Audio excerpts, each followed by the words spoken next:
Bismillahirrahmanirrahim. Assalamu alaikum students. Today we are going to discuss Bohr atomic theory.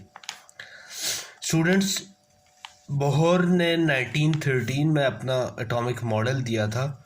और ये जो इसका model था ये रदरफोर्ड के साथ मिलता जुलता था, कुछ उसमें चेंजेस थी। इसने एक्सप्लेन किया था कि line spectrum of hydrogen atom, उसको इसने एक्सप्लेन किया था। इसके मेन पास्टुलेट्स जो आपके पास हैं they are as following: electron in an atom revolves around the nucleus in one of the circular orbit. Each orbit has a fixed energy, therefore each orbit is also called as energy level. पहली बात बच्चों ये कहा गया था कि electron किसी भी एटम के जो हैं वो क्या करते हैं, न्यूक्लियस के गिर्द सर्कुलर ऑर्बिट में घूमते हैं, चक्कर लगाते हैं, और हर ऑर्बिट की जो एनर्जी होती है वो फिक्स होती है। इसीलिए हर ऑर्बिट को एनर्जी लेवल भी कहा जाता है। दूसरा पॉइंट है बच्चों, the energy of the electron in an orbit is proportional to the distance from the nucleus. मतलब ये कि इलेक्ट्रॉन की जो एनर्जी है वो उसके डिस्टेंस से, न्यूक्लियस से जितना डिस्टेंस करीब होगा या दूर होगा उस पर डिपेंड करेंगे। The further the electron away from the nucleus more the energy it has. बच्चों, जितना इलेक्ट्रॉन न्यूक्लियस से दूर होगा, मतलब वो आउटर शेल्स में होगा, उतनी ही ज़्यादा क्या होगी, उसकी एनर्जी होगी। जितना वो न्यूक्लियस के करीब होगा, इनर ऑर्बिट्स में होगा, उतनी उसकी एनर्जी कम होगी। Third point is electron revolves in only those orbit for which angular momentum of electron is an integral multiple of h/2 pi। इसमें बच्चों बताया गया है कि इलेक्ट्रॉन सिर्फ उन ऑर्बिट में रिवॉल्व करेगा उनके लिए जिनके लिए एंगुलर मोमेंटम उसका पॉसिबल होगा और उसका इंटीग्रल मल्टीपल h/2 पाई हो।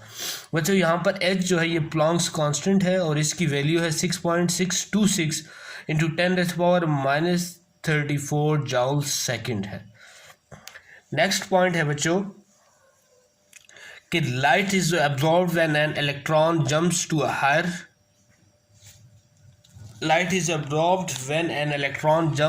higher energy orbit and emitted when an electron fall into a lower energy orbit।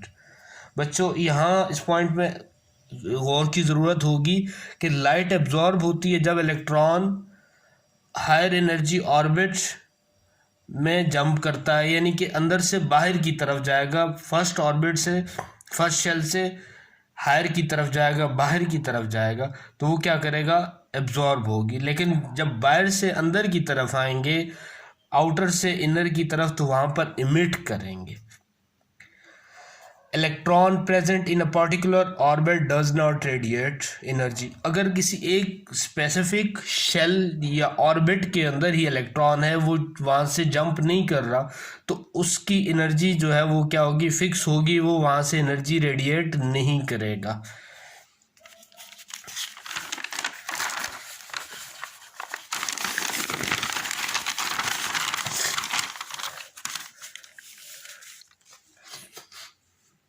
Next point is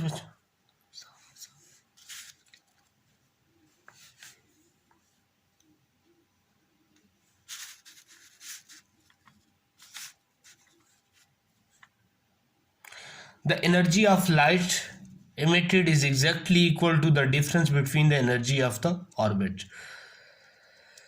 The energy of light emitted is exactly, बच्चों हम एनर्जी डिफरेंस निकालने के लिए यहाँ पर फॉर्मूला यूज़ करेंगे। Fifth point में कहा गया है कि delta E is equals to E2 minus E1। और बच्चों बताया गया है आपको कि इनर जो ऑर्बिट है आपके पास, यहाँ से ये इनर शेल है आपके पास, इसको हमने E1 कहा है, ये इससे बाहर वाला इसको हमने E2 कहा है। तो डिफरेंस हम बच्चों delta E, delta mean change है, यहाँ पर चेंज इन एनर्जी हम फाइंड आउट करने के लिए higher minus lower E2 minus E1 करेंगे, तो इस तरह से हमारे पास एनर्जी जो है इसकी चेंज निकल आएगी।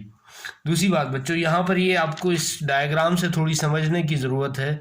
जूं जूं इलेक्ट्रॉन बाहर की तरफ जाएंगे, एक बात तो आपके पास क्या होगा, फिफ्थ पॉइंट आपने जो पढ़ा मैं इस पर रिपीट करता हूँ कि light is absorbed when an electron jumps to a higher orbit. यहाँ से जब आप बाहर की तरफ बच्चों जाएंगे तो एब्जॉर्ब की जाएगी लाइट, लेकिन जब बाहर से आप अंदर की तरफ आएंगे इस डायरेक्शन में तो लाइट क्या होगी, इमिट की जाएगी। ओके स्टूडेंट्स, और next topic is isotopes. Before defining isotopes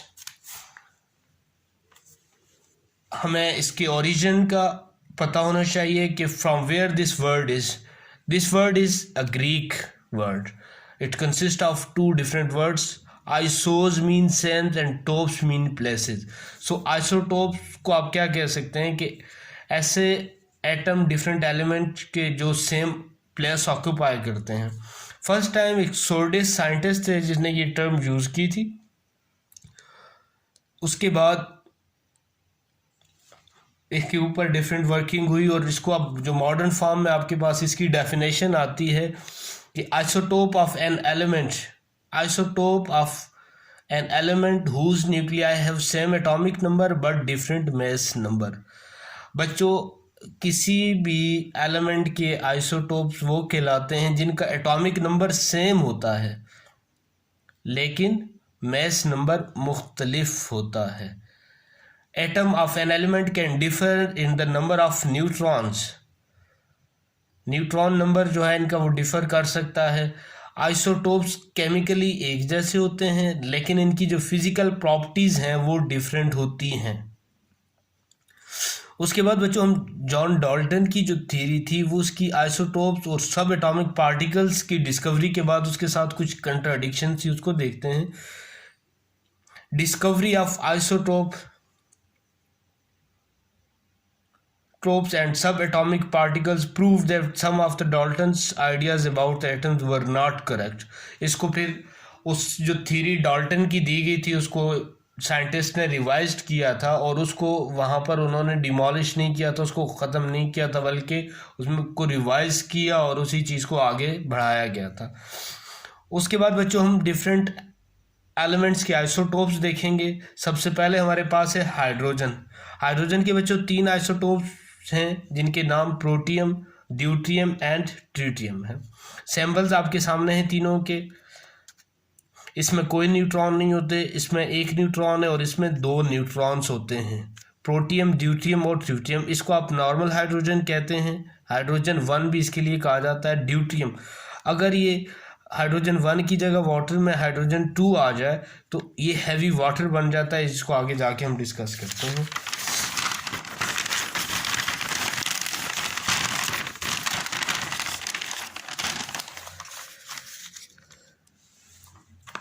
protium और hydrogen 1 is a colorless, odorless and tasteless gas. It is insoluble in water। ना तो इसका कोई कलर है, ना इसके कोई स्पेसिफिक ऑर्डर है और ना ही टेस्ट है, और ये वाटर में सॉल्युबल नहीं, लेकिन हाईली फ्लेमेबल गैस है, ये एकदम से आग पकड़ लेगी।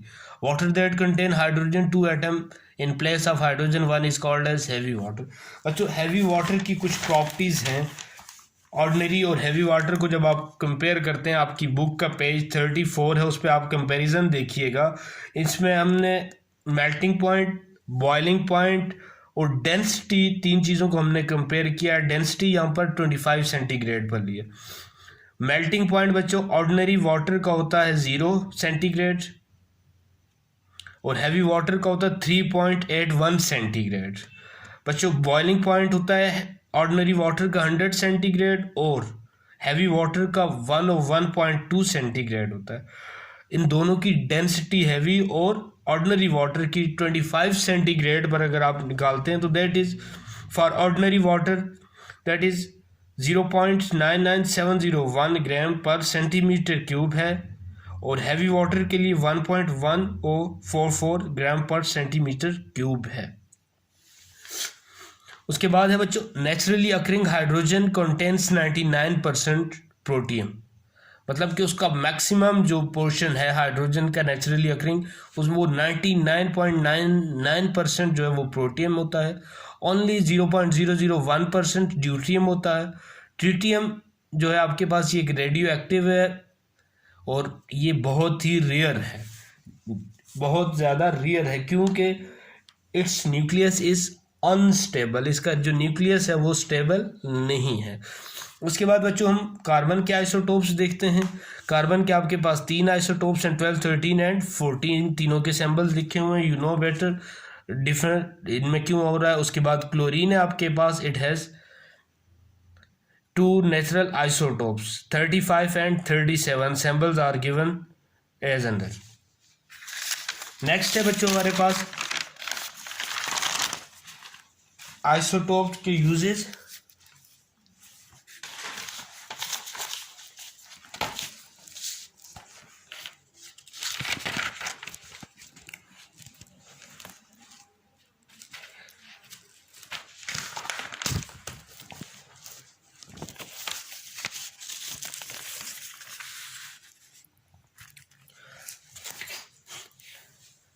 नेक्स्ट है बच्चों हमारे पास यूजेस ऑफ आइसोटोप्स। आइसोटोप्स के हम यूजेस देखते हैं कि आइसोटोप्स कहाँ कहाँ हम इस्तेमाल करते हैं, क्या क्या हमें साइंस और मेडिकल की फील्ड में आइसोटोप्स के यूजेस हैं। इसको हमने 2 कैटेगरी में, स्टेबल और रेडियो एक्टिव आइसोटोप्स को डिफरेंट हम देखेंगे अलहदा से। रेडियो एक्टिव आइसोटोप्स, आयोडीन है आपके पास 131 which is use to trace a thyroid problem, ये थायराइड प्रॉब्लम को ट्रेस करने के लिए होता है। उसके बाद iodine 123 is use to image the brain. Sodium 24 is use to trace the flow of blood, ये आपके सर्कुलेटरी सिस्टम से रिलेटेड है, वहाँ पर ब्लड का फ्लो, उसके रास्ते में कोई कंस्ट्रिक्शन या ऑब्स्ट्रिक्शंस आती हैं उसको इसके अंदर स्टडी किया जाता है। Cobalt 60 is use to irradiate cancer cell, उनको किल करने या उनको श्रिंक करने के, जो भी ट्यूमर है उसको या तो ख़त्म करने के लिए या उसको क्या मिनिमाइज करने के लिए, ताकि वो श्रिंक हो जाए। कार्बन 14 है बच्चों आपके पास, is use to trace the path of carbon in photosynthesis. Radioactive isotopes are also use to study the mechanism of chemical reactions. इसमें देखा जाता है कि कोई भी केमिकल रिएक्शन जो हो रहा है बच्चों, उसका पाथ स्टडी किया जाता है। इसके अलावा रेडियो एक्टिव आइसोटोप्स जो आपके पास to date the rocks, soils और मम्मीज वगैरह जो हैं उनके बारे में इंफॉर्मेशन के लिए रेडियो एक्टिव आइसोटोप्स को हम यूज़ करते हैं। Thank you.